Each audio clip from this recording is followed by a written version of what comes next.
Hello, I'm Vivian Kopsinger-Birchall. This Women's History Month is a great time to continue amplifying blind spots in women's health.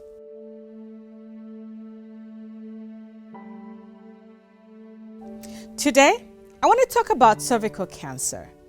Despite decades of scientific progress, including the discovery of the human papillomavirus, HPV as many people know it, as the main cause for cervical cancer, this disease remains one of the leading causes of death for women in many parts of the world.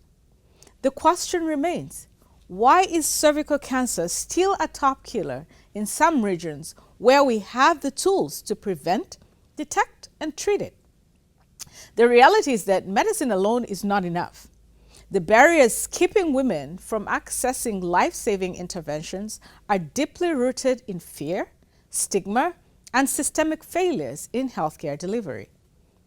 In many communities, culture norms discourage women from seeking cervical cancer screenings due to the discomfort of being seen naked or the potential social consequences of a diagnosis.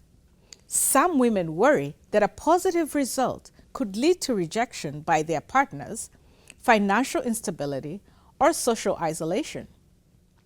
These fears, compounded by the high cost of treatment and limited access to quality healthcare, create a silent crisis that remains overlooked. Without addressing these blind spots, early detection and prevention will continue to be out of reach for many.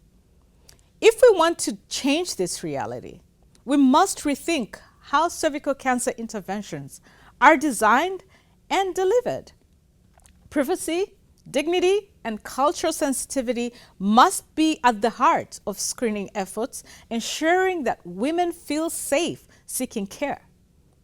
Expanding access to community-based, low-cost screening options would allow more women to get tested without fear of stigma. HPV vaccination programs must be scaled to reach every girl, regardless of where she lives or her family's financial situation. However, availability alone is not enough. Public health messaging must extend beyond medical settings, engaging community leaders, healthcare workers, and families to dispel myths and normalize conversations about cervical cancer prevention.